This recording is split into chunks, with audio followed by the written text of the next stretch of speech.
siendo la más chica de 10, siendo mi hermano 20 años mayor, yo he recogido grabaciones, textos, todo lo que pude, para algún día poder contárselo a los restantes hijos.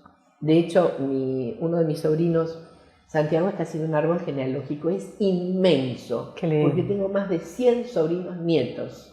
Entonces, él dice que cualquiera de ellos querrá saber, bueno, ¿de dónde viene el marido de la tía? Bueno, están todas el ADN que viene de todas partes del mundo, y ahí vemos esta planta que mi padre y mi madre plantaron con su amor y desamor, porque mis padres vivieron las 2 guerras mundiales. Yo soy hija de la vejez.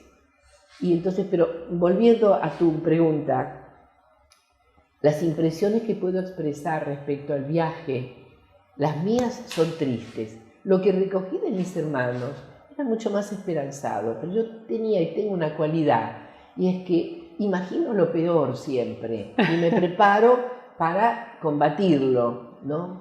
¿Será por eso que soy un poco creativa? No sé. Lo peor era ir como una especie de cosa desconocida, ¿no? Un vacío. América, ¿qué era América? Claro.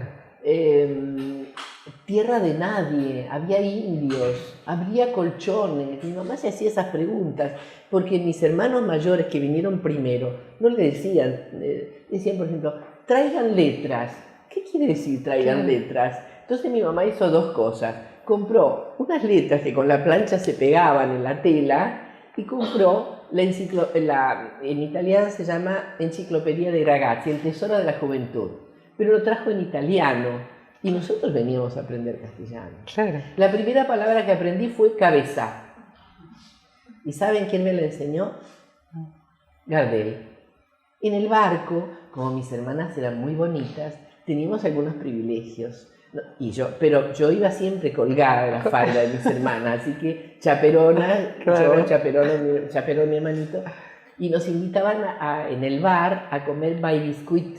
Yo creí que en castellano biscotto, era by biscuit. No, era una marca de claro. By biscuit con una chocolatada. Yo nunca en Italia había tomado la chocolatada, muy poca leche, y nos proyectaron las películas de Gardel.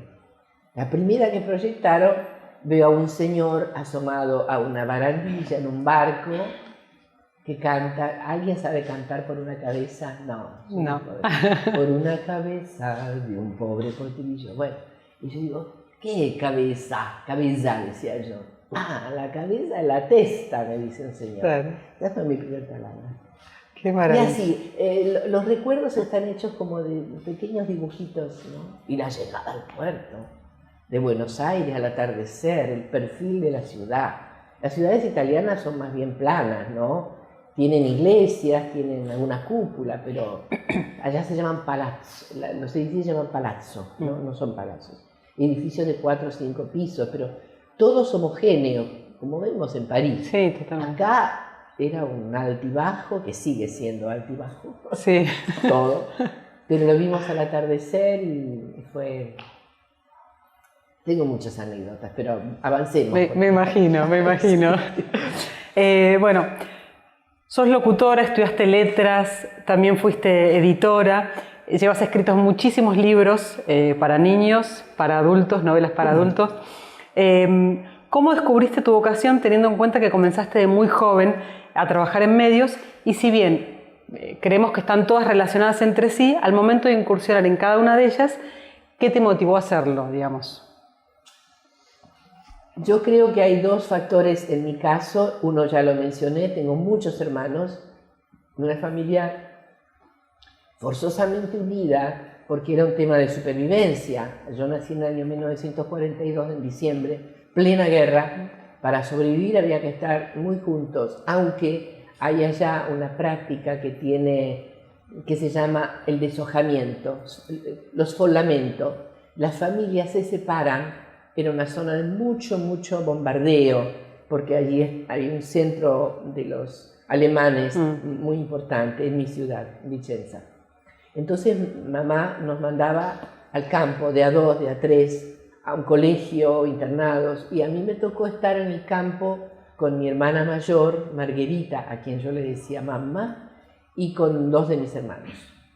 Esta división por un lado, la unión después en un hotel, mi familia es de hoteleros, nos hizo vivir toda la vida, hasta los 15 años, rodeados de gente desconocida, a la que teníamos que acompañar, servir. Había que vincularse. Yo conocí a los chalchaleros, a los fronterizos, a toda la gente de teatro, en San Francisco de Córdoba, en el hotel de mis hermanos y mi mamá.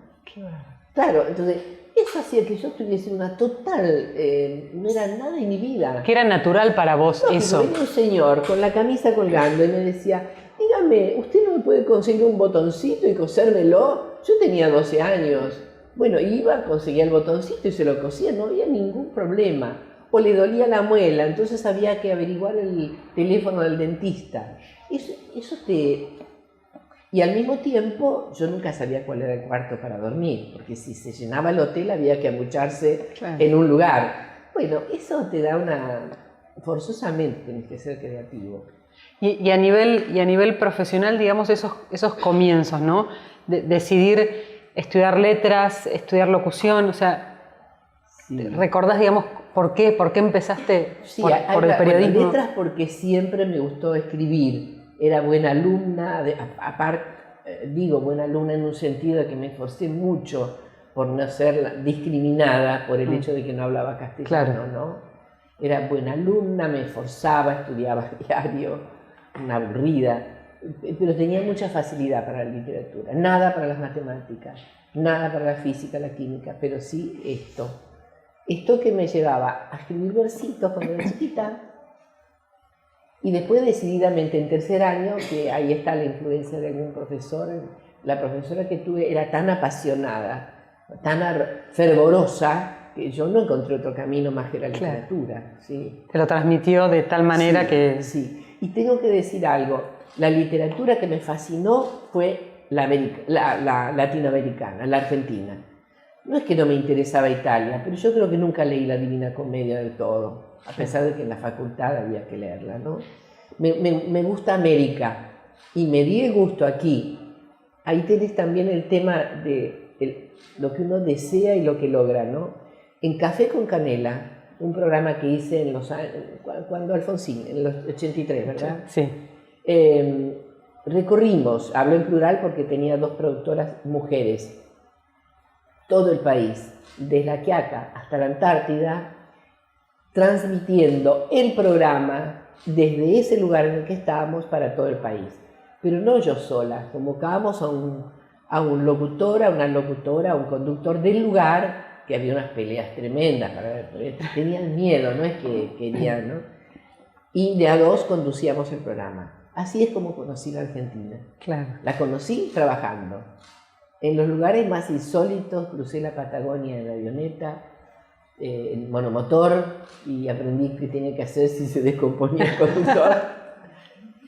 Y estoy contestando a tu pregunta. Sí. Yo creo que estamos viajando en la Patagonia. Cuando terminó Café con Canela, hice un programa que se llamó Pollera Pantalón, nombre que inventé yo, que me encantó la idea aparecía aquí ya el feminismo de una manera más activa, después del proceso militar, de la dictadura, por supuesto. Entonces, en Pollera Pantalón éramos 3, Mónica Gutiérrez, Cecilia Rosetto y yo. Se suponía que yo era la seria, sobria, madre de familia, esposa fiel y compañera.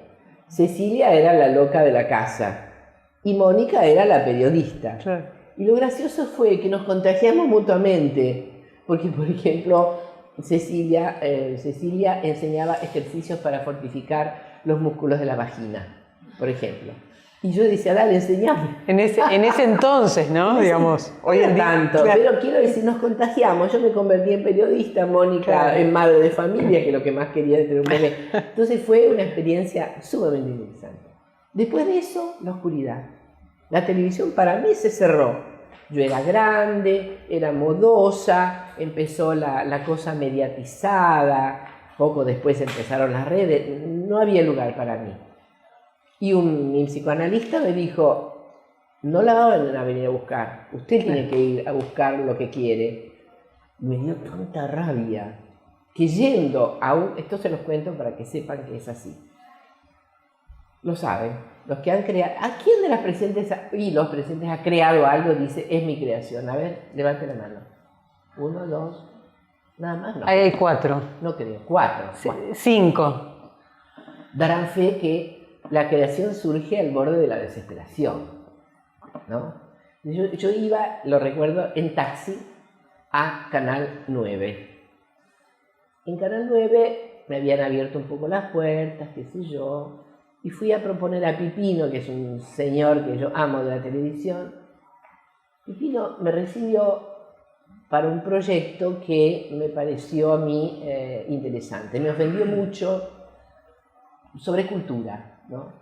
Mala palabra, en televisión de cultura a la 1 de la mañana me terminaron poniendo. Bueno, entonces yo le presenté un proyecto de noticiero cultural medio raro, muy basado en esta experiencia de haber conocido el país y todo eso, de haber nacido en otro continente, todo eso ¿Y tu interés por transmitir la cultura y hacer un programa que tenga contenido, que tenga sustento? Es di nascita.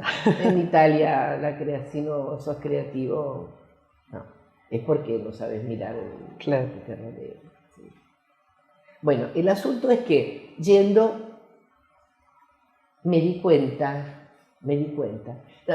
me atendieron indiferentes.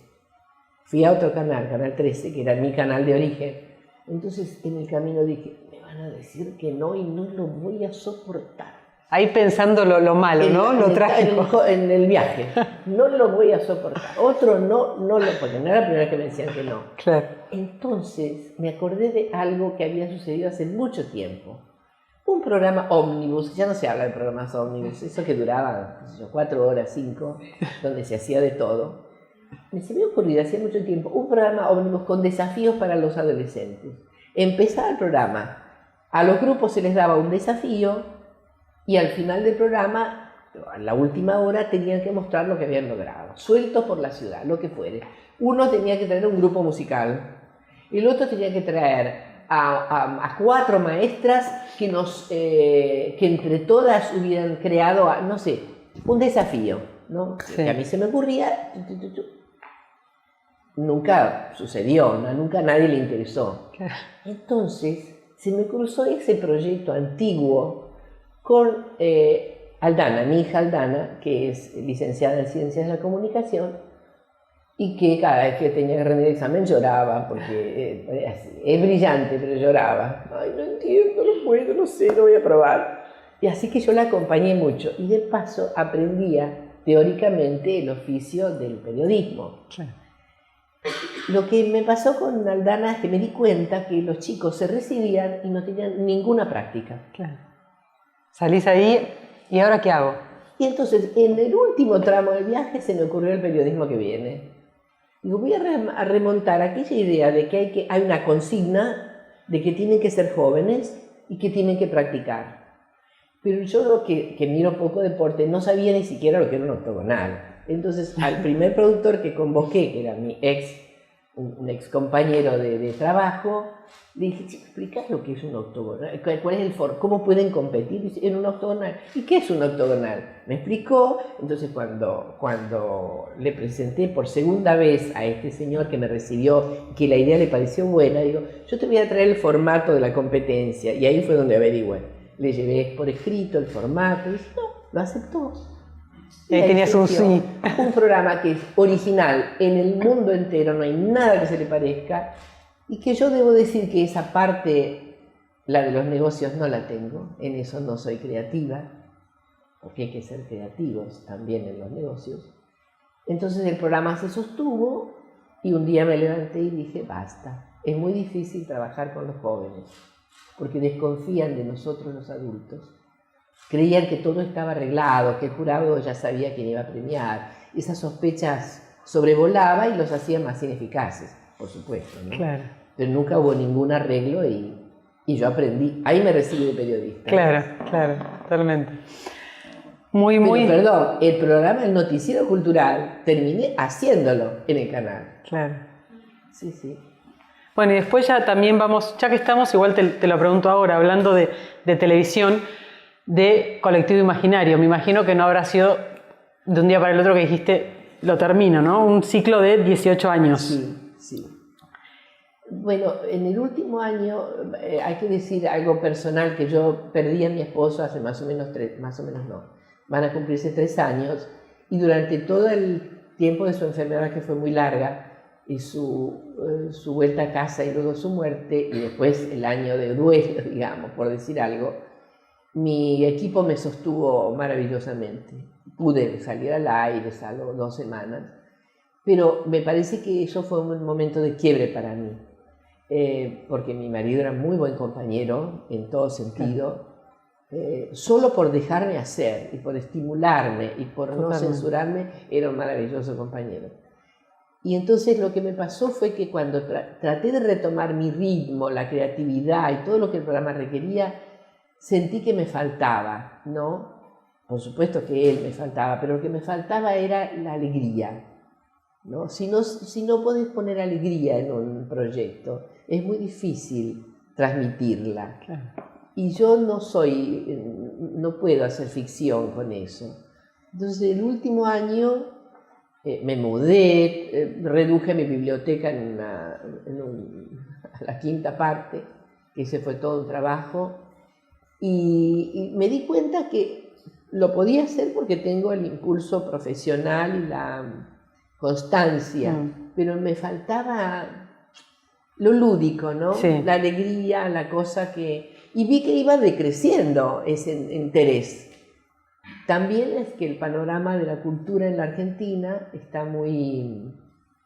Me sale refregado, porque el otro día aprendí una receta, escuché, de la harina refregada. Está muy refregado por lo comercial, está muy atravesado por intereses, donde el artista tiene un margen cada vez más pequeño para crear libremente. Eso también me influyó, y también una cierta pena por ver que el campo de la cultura es un campo sujeto a las decisiones empresariales, que si no apoyan esto o aquello, los proyectos no se realizan. Y bueno, no sé si contesté bien. Sí, cerrar como, bueno, una etapa, ¿no? Entonces, ahora... yo lo pensé durante un año, no es me imagino. de un día para otro, sí. Y sentí que era importante, y además quería escribir más. Eso que vos leíste me llevó 5 años, bueno, estoy escribiendo ahora ciertas cosas. Se necesita tiempo para escribir. Y en lo que va del año tengo que decir que cerré el contrato con 3 libros nuevos para niños, ¿no? Y estoy escribiendo uno para adolescentes. Eso lleva mucho tiempo. Claro. No podría estar haciendo el programa. No, totalmente. No. Hablando de tu primera novela para adultos, En brazos del enemigo, antes hablamos de la vocación, ¿no? Y es uno de los temas. La novela habla de muchos temas, sí, y la vocación es uno de ellos. Digamos, a ver, también otro de los temas que habla es cómo se va formando ese personaje, todo ese proceso creativo. Una mujer que es Lucía y que siempre supo que quería ser artista, ¿no? Me gustaría que nos cuentes, antes mencionabas que te habías tardado 5 años en escribir esa novela, que fue la primera novela para adultos. Venías... Sí. Con un público de niños. Bueno, hay publicados algunos ensayos donde yo participé y algunos cuentos. Hay uno que es El hombre de hierro, es un cuento de una página que circula mucho entre los narradores de cuentos, y otros cuentos. Y algunos libros de estos para niños son libros que no tienen edad también, ¿no? Ahora se va a publicar uno que se llama Una moneda en la arena, que podría ser publicado tranquilamente en un libro para adultos, en un libro para jóvenes. Sí. Bueno, Fagnani, en la contratapa del libro, que eso me encantó, el editor puso cómo se erige el corazón de un artista. De eso trata el libro. Cómo se erige el corazón de un artista. De qué está hecha la sangre que circula en el cuerpo de un artista. Tiene algo que los demás no tienen. Sí, y además es impresionante ver cómo ella lo tiene adentro, ¿no? Y ver la evolución que va teniendo a lo largo de toda la novela, ¿no? Cómo nos va llevando y nos vamos imaginando a ese personaje. A ver si alguno me dice qué es lo que tiene la sangre que circula en el corazón de artista que no tienen otras. A ver si me dice. Lo pueden ir pensando. Es una palabra. Amor, pasión. No, todos los corazones tienen amor, pasión, ¿no? ¿Qué? Verdad, no existe la verdad. Mentira, sí existe, pero no es solo la verdad, no. Hay una palabra que empieza con L. Con L, ya nos dio una pista. Bueno, mientras... Que termina con A, así que debe ser algo... Sí, lucha sí, pero también lucha, qué sé yo, el señor que conduce el colectivo, ¿no? Sí. La locura. Tiene que haber en el artista algo de locura. De lo contrario, ¿qué lo lleva a otra representación del mundo? A contar una historia de algo que no existió y ni existirá nunca. Tiene que haber algo de locura.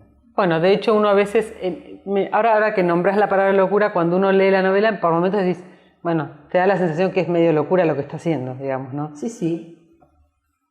Y que se le ocurre solo a una persona que piensa y que siente y que vive el arte de esa manera. Sí. ¿No? Sí. El otro día, una de mis nietas dibuja muy bien y yo me muerdo los dedos para no decirle, tenés mucho talento. Entonces hemos estado hablando de la responsabilidad del talento, pero no le digo, sos muy talentosa, porque es peligroso a los niños. Entonces, dibuja maravillosamente bien, pero le cuestan las proporciones. Entonces dije, mira, yo te voy a mostrar por qué esta novela iba a llamarse La mujer de Vitruvio. Okay. Y ahí peleamos con el editor y me dijo, no, busca el título adentro, lo vas a encontrar, este es muy mal. Y la llamamos En brazos del enemigo. Abro la computadora, busco Leonardo da Vinci, le pongo el nombre de Vitruvio, 9 años tiene. Mira la pantalla y dice, ¡abuela, es un hombre desnudo! Bueno, ojalá encuentre su destino. Por ahora es muy pequeña todavía. Qué maravilloso, un hombre desnudo. Ahora nos vamos ya a un documental que hiciste en el 2006, Flores 200 años. En algún momento leímos por ahí para devolverle un poco de amor al barrio que te acogió durante muchos años. Así es. Cuando se cumplía el bicentenario, ¿no? ¿Cuál es la diferencia que encontrás entre un guión documental y uno argumental o literario? Y contanos la experiencia de haber hecho ese documental. Sí. Bueno, esa sí que fue una locura, porque para hacer un documental tenés que ser documentalista y yo no soy. Pero me pareció a mí que el amor hacia el barrio, o sea, la pertenencia a la que por fin yo accedía, porque yo hasta llegar a mi casa de Flores me mudé 17 veces. Y recién allí, como era una casa y tenía jardín, y por detrás pasaba el tren, y venían los picaflores, y ahí se criaron mis hijos, esa era mi casa, un poco mi lugar en el mundo. El hogar, ¿no? Sí. Cuando me enteré que iba a cumplir 200 años, antes de los 200 años del país, dije, epa, aquí hay un temón. ¿Y cuál era el temón? Investigar el barrio, que es, yo les sugiero que averigüen un poco porque es un barrio, es el más antiguo de los barrios de Buenos Aires, después de la pequeña aldea donde sí estaba San Telmo y el puerto, ¿no? Pero el primer barrio que fue pueblo fue Flores, lejos, requete lejos, sobre el Camino Real. Tiene una historia novelesca. Por empezar, se llama Flores, no porque se cultivaran flores, sino porque era el apellido del dueño, que adoptó un hijo, se murió, y ese hijo era un tarambana. Entonces toda la familia se abroqueló para que no se perdiera ese pueblo dibujado que ya algunos habían comenzado a comprar, los españoles, que como venía la revolución, se querían ir lejos de Buenos Aires. Flores era re lejos. Sí. Eso solo merece, digamos, un documental. Pero entonces lo que hice fue entrevistar a 4 historiadores,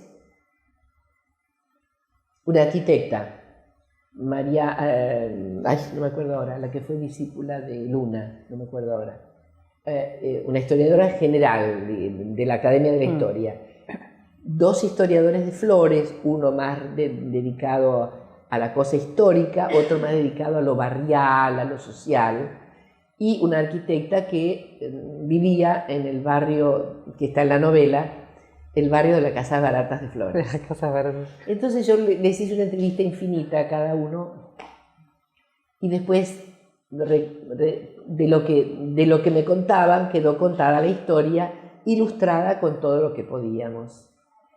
Yo necesitaba, aquí aparece la creatividad, una escena, decidí no incluir historieta, cómics, no incluir teatralizaciones de ciertos momentos.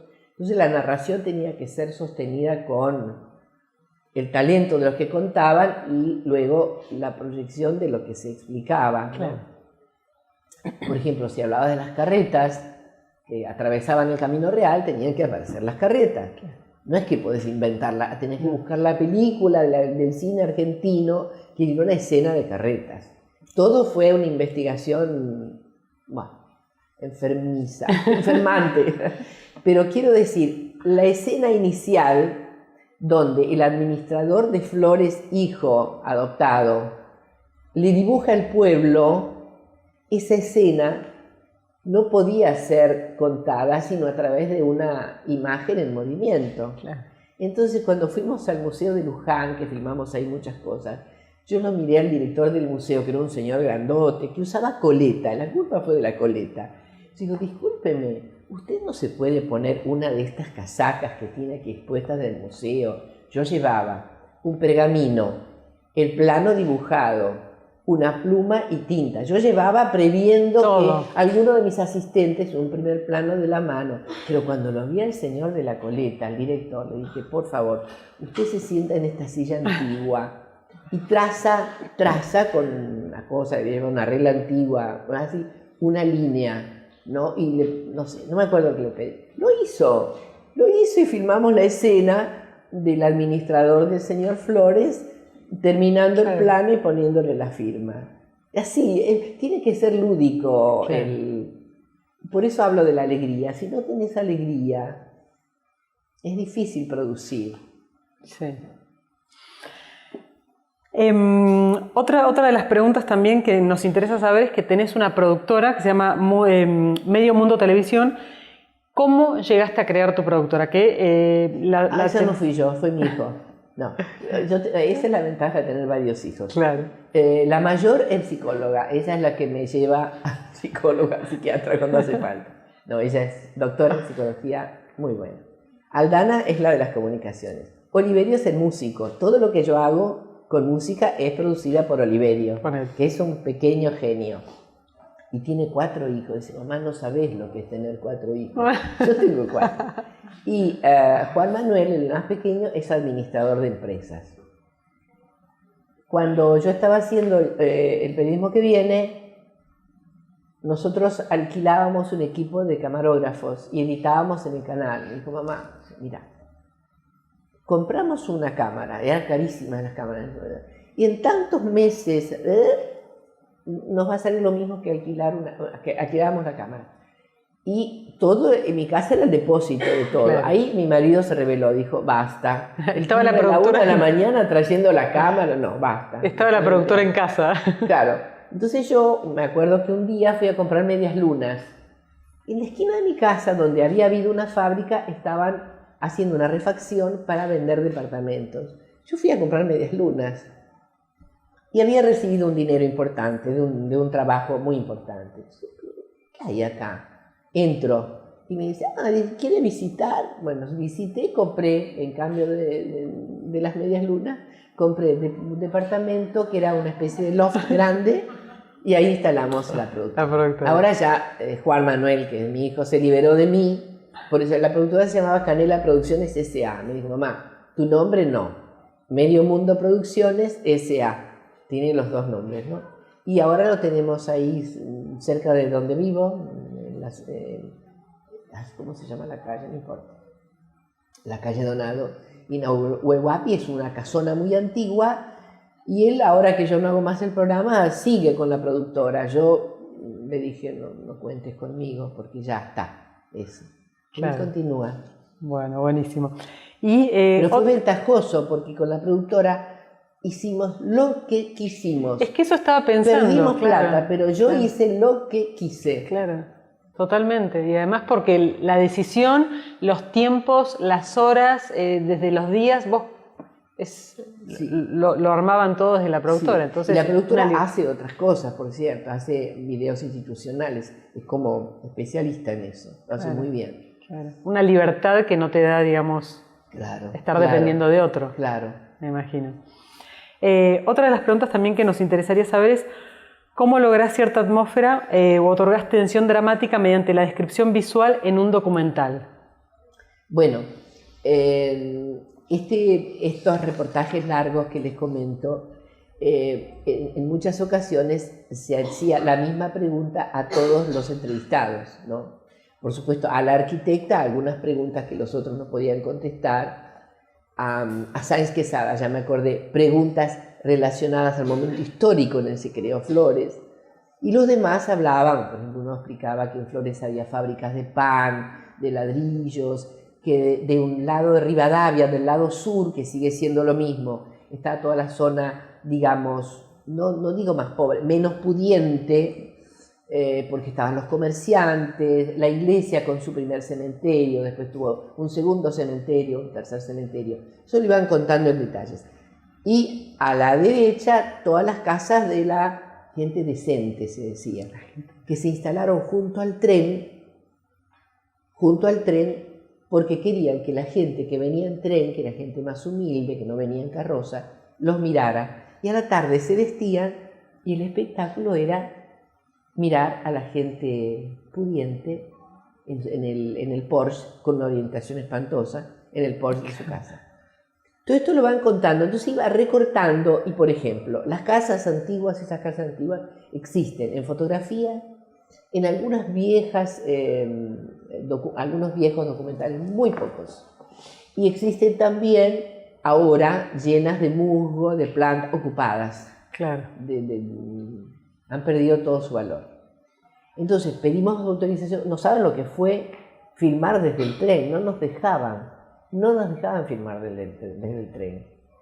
Al final tuvimos que filmar con un agujerito que nos dejaron, que no se veía una rejita, pero bueno, no nos querían dejar. Entonces hubo cosas difíciles, por ejemplo, yo subí al campanario de Flores, claro, y vi las campanas, yo veo las campanas que en Italia, ¿no?, todas echadas a perder por las palomas. Las campanas asquerosas no las pudimos filmar, las filmamos de lejos. Pero le pedí a uno de los camarógrafos que filmara la puesta del sol, porque a cierta hora de la tarde las vías de Flores que dan al oeste son 2 líneas de fuego. Qué maravilla. Que es una de las cosas bonitas de Flores, que está en el oeste.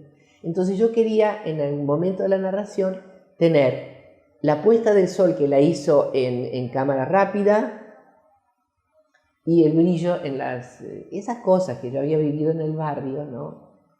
Que además el video empieza diciendo, yo vivo aquí, ¿de quién era esta tierra? ¿A quién pertenecía? ¿Qué sucedió antes de que se erigiera mi casa? ¿No? Entonces toda esa historia desata, yo no aparezco en el video, solo mi voz que lo narra. Claro. Bien. No sé si contesté las imágenes. Bueno, una investigación. Sí, no, ya complicada. Con ese ejemplo que nos diste nos transportaste y contestaste la pregunta. Vamos a abrir el juego acá con los alumnos que te van a hacer algunas preguntas. Buen día, mi nombre es Verónica, soy estudiante de diseño de interiores y quería volver un poco a la literatura y esta motivación, que es esta pasión de comenzar y escribir para niños. ¿Cómo es? ¿Cómo surge? ¿Por qué escribir principalmente para niños? ¿Y cómo es tu proceso creativo? ¿No? Es un público muy difícil el de los niños, ¿no? Y convencer niños es difícil.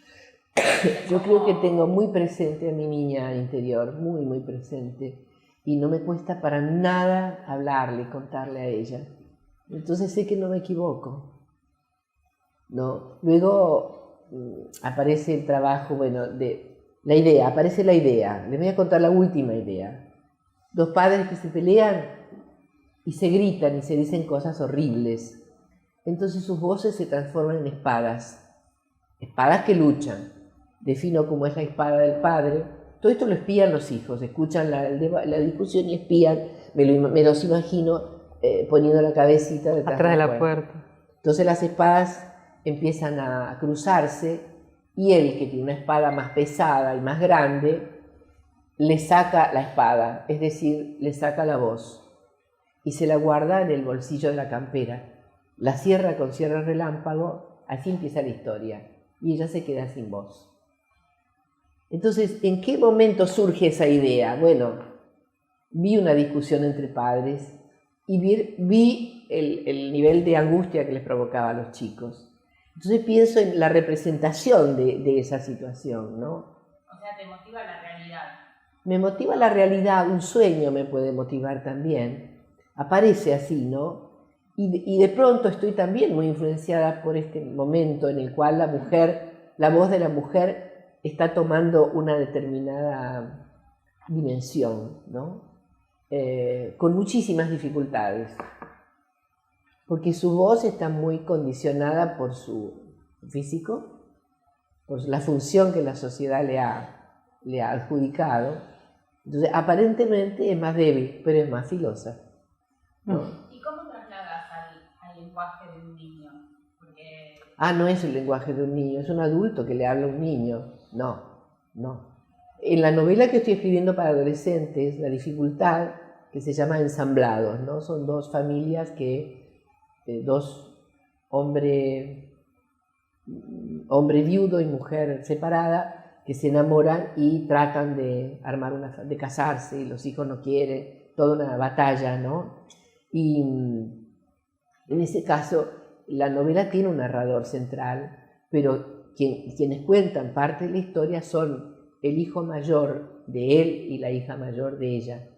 Entonces tengo que encontrar otro tono, que además tiene que ser distinto el de él y el de ella, porque son Vienen de distintos. familias distintas. Uno es un poco más grande, uno es un poco más pequeño, ella es un poco más chica, y entonces ahí me están ayudando mis nietos. Claro. Yo les leo, les hago leer y les digo, pero de todas maneras no me pego al lenguaje de 2019. No. O sea, estas palabras que de golpe surgen como un caballito de batalla, esas no las incluyo, porque eso hace que epocalmente eso luego decline, ¿no? No, por favor. Hola Carela, soy Carolina, estudio Relaciones Públicas y debido a tu pasión por las letras quería preguntarte cómo ves las nuevas generaciones de lectores y escritores. Primero no los veo, veo algunos poquitos, no soy una investigadora del tema. Lo que te puedo decir es lo que les pasa, los veo en las escuelas cuando voy a dar alguna charla, los veo en la feria y veo además los booktubers que están como empoderados, no sé si está bien dicho, sí. Y que se creen lo más porque tienen 3.000 seguidores, 5.000, ponen en su comunicación que van a estar filmando en la feria y vos ves una cola y lees el libro y es de una insustancialidad extrema. Pero a esa edad yo era totalmente insustancial. Por eso hay que tener yo tengo una memoria emotiva, se dice, muy fuerte. Y yo me acuerdo que a los 14 era una bobalicona. Me enamoraba de chicos que eran bobalicones y nuestros diálogos eran bobalicones, pero esa era la búsqueda de una propia identidad, ¿no? Detrás de esto que yo digo bobalicón había sufrimiento, eran situaciones de continuo crecimiento, de mutación continua, ¿no? No sé si te contesto lo que me estás preguntando, ¿sí? Nos cuesta leer mucho más hoy en día, ¿no? Es que leen de otra manera el mundo. Y además tenemos tantas distracciones alrededor que... No sé si son distracciones. Sí, puede ser que estén esas distracciones. Pero vos pensá, cuando yo nací, más distracción que una guerra que te rodea. O sea, siempre hubo situaciones de distracción. Sí. Por eso a veces cuando se encuentran un chico que nació en el campo y un chico que nació en una torre de la ciudad, tienen como experiencias físicas y sensoriales y distintas. Pero volviendo a las redes, lo que pasa es que les ocupa mucho tiempo y no sabemos todavía si es un tiempo creativo o no. No sabemos todavía. Estamos con los millennials ahora, ¿no? Yo veo que los millennials, por ejemplo, tienen menos paciencia, menos tolerancia y mucha militancia y menos piedad. Porque todos esos son sentimientos y actitudes que se desarrollan con experiencias reales, sensoriales, directas. No es lo mismo ver a un pajarito muerto en el suelo, en el campo, que ver una miniserie, no, los juegos, ¿cómo se llaman? ¿Los videojuegos? No. Los videojuegos. Yo escuchaba a mi nieto el otro día, hablando con un amigo a distancia, jugando a distancia, ¿no? Y mirando en la pantalla que es enorme, y más grande que él la pantalla. Entonces, había uno lo perseguía al otro para hablar. ¡Te maté! No, ahí aparezco de nuevo. No, ahora te mato yo, mira. Toda una cosa virtual. Nosotros jugamos la batalla, ¿cómo era? La batalla naval, eran unas crucecitas también, hacíamos lo nuestro, matábamos, Pero esta cosa hablando de una invasión sensorial, que además cada vez están en menos condiciones de elegir, porque es adictiva. El resultado de eso no lo vemos. Sin embargo, cuando apareció Harry Potter, no sabemos cómo, los chicos del mundo entero se morían por seguir leyendo esos libracos así, que hablaban de magia, de reglas, de maldad y de bondad. Entonces, es un misterio. ¿Quién más tenía alguna pregunta? Hola, Karela, soy Sara, estoy diseñando indumentaria y te quería preguntar cuál es para vos la disciplina que más te atrae o te enriquece con respecto a tu carrera.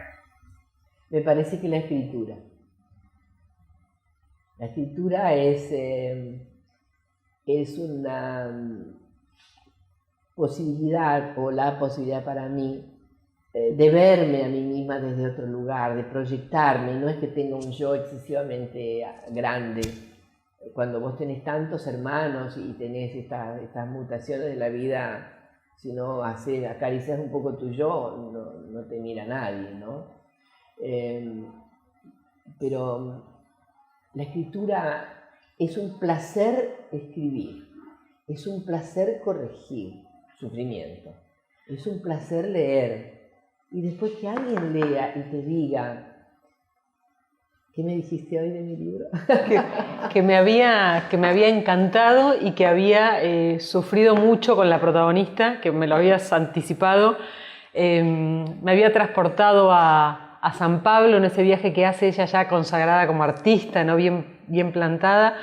Me parece que digamos, es como está escrito, ¿no? Es sí. Como la forma en la que dialogan los personajes, que al principio, bueno, y ir y volver en el tiempo, entonces de estar muy atento, más allá de que cuando uno lee siempre tiene que estar muy atento, pero en este caso les contaba a los alumnos del esfuerzo de decir, pero esto ya pasó, está recordándolo, ¿no? Vuelve, lo trae otra vez, ¿por qué? ¿Por qué? Es medio maligno eso. Eso fue porque como yo escribí mucho para niños, cuando me puse a hacer una novela para adultos, que me enteré que era para adultos después que había empezado a escribir, yo no sabía para quién iba a ser.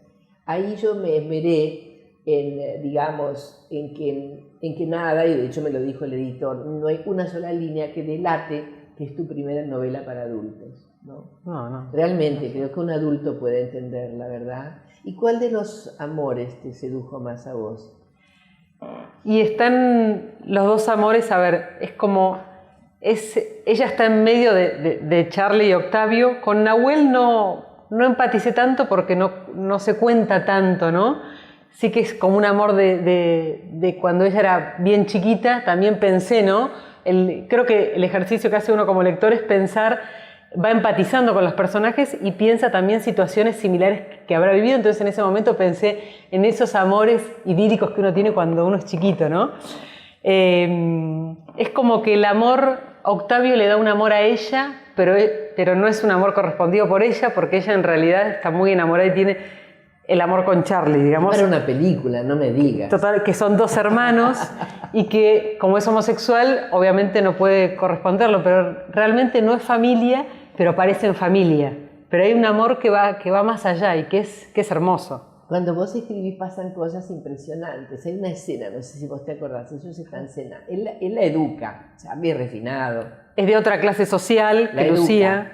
¿No? La educa en todo sentido. Sí. Y la madre de Charlie es la que, cuando ve que no hay remedio, que esta chica se metió en su vida, quiere refinarla un poco, ¿no? Y además esto del arte contemporáneo, la mamá de Charlie está con Soldico, ¿no? Entonces, bueno.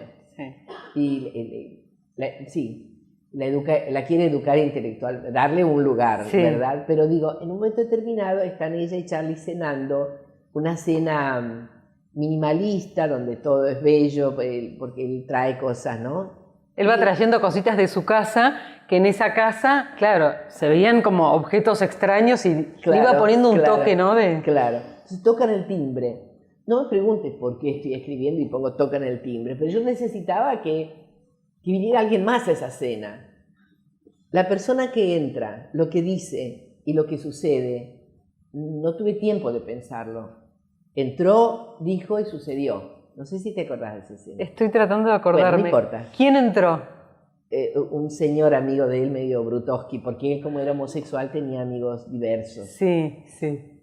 Bueno, por ejemplo, o sea, cuando vos te disponés a escribir y te metés vos mismo en la ficción te va llevando y suceden cosas. Después tenés que documentarte.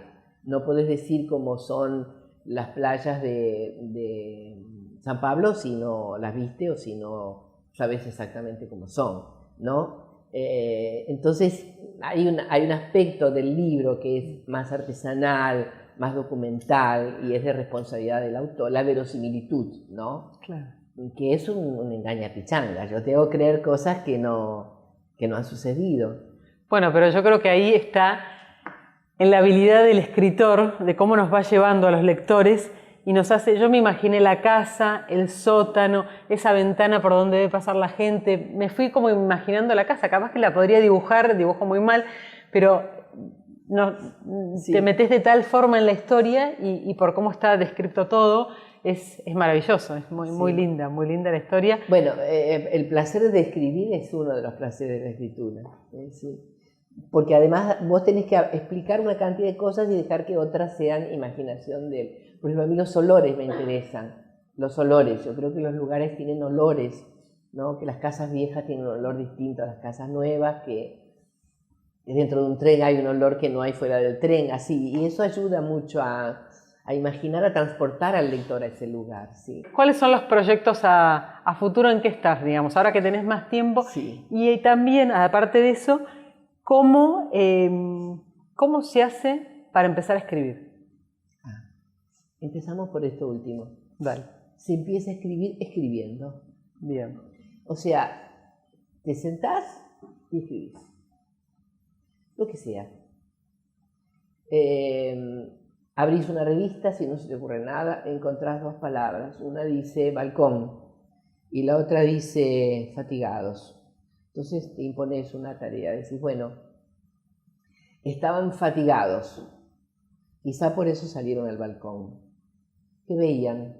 Cada uno veía una cosa distinta. Ella con el corazón todavía desbordado de tal cosa. Él, furioso, salió un momento, trajo un whisky, se lo tomó de un sorbo y... Estoy inventando.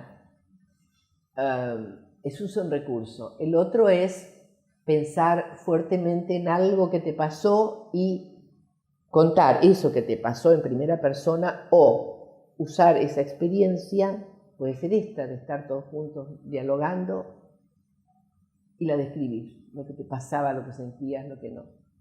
Si no querés que sea algo personal, podés hablar de la ciudad, de la feria del libro, del riachuelo, de la primera vez que te encontraste con el riachuelo.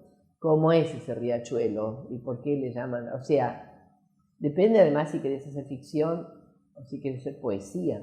La poesía, que es otra área mía importante. Sí. Hablando de adultos, tengo muchos libros y mi próximo libro se va a llamar Caja Dolora, porque le quiero poner el femenino al dolor. Caja Dolora. Caja Dolora. Bien. Ese es uno de los... Ese es uno de los proyectos. Ahora participo del Festival Internacional de Poesía y mi presentación tiene que ver con el nuevo libro, ¿no? Luego tengo un viaje, que ya sabes, me voy la semana que viene a España, a las cuevas de Altamira, a hacer un stage de arte, y mi idea es hacer un diario de viaje. Visual, con fotografías, escrito para un podcast, grabado para un podcast y un diario escrito. Entonces ya metí en la valija el diario de papel, ya metí el micrófono, ya metí todo para que... Todo lo que necesitas para Sí. grabar. Después está ilustrando Mónica Weiss un libro sobre Lola, que es uno de mis personajes para niños pequeños, que se llama Lola Pregunta Mucho. Está basado en una primera búsqueda de preguntas que hacen los chicos, y después va Lola pregunta, Lola inventa, Lola imagina, Lola piensa, y hay poemas y hay cuentos, siempre con Lola como protagonista. Así te llamaban en tu casa. Sí, además la nena, me parece a mí, es muy hermosa la ilustración, yo no era hermosa. Bueno, por ejemplo, creatividad, la de Mónica. Yo tenía el pelo cortito, negro, oscuro, más oscuro, con un flequillo cortado así, así y así. Por supuesto cortado por mis hermanas mayores. Yo detestaba ese pelo, quería tener rulos, quería tener... Lola desea, está Lola que desea tener melena y rulos. Entonces me hice la permanente aquí en la Argentina, que me duró 24 horas, cuando me lavé la cabeza. Bastante. Sí. Bueno, Lola está en proceso de ilustración y se me ocurrió algo que es nuevo, que me parece muy interesante, es que al pie del libro, los libros de Lola son chiquititos. Ahí tengo uno en la cartera, son chiquititos así. Este es un álbum, ¿no? Y tiene al pie de todas las páginas una historieta de Lola. ¿Cómo se me ocurrió la historieta? Nadie habla. Se me ocurrió a raíz de una cosa que de verdad le pasó a la señora que trabajaba en mi casa, tiene nenas pequeñitas, a una de las nenas. Cuando bajaba del coche del papá se le cayó el muñeco de peluche, pasó un perro, se lo agarró y se lo llevó. Entonces, sobre esa anécdota que a mí me pareció hermosa, se me ocurrió que a Lola le pasa eso, va caminando con el dinosaurio colgando de la mano, se le desliza, se le cae y pasa un perro y se lo lleva. Entonces Lola se pone a llorar, el padre la consuela, no hay consuelo, y entonces entre los dos hacen un cartel y lo pegan en el árbol que dice: si ve un dinosaurio azul, por favor, es de Lola.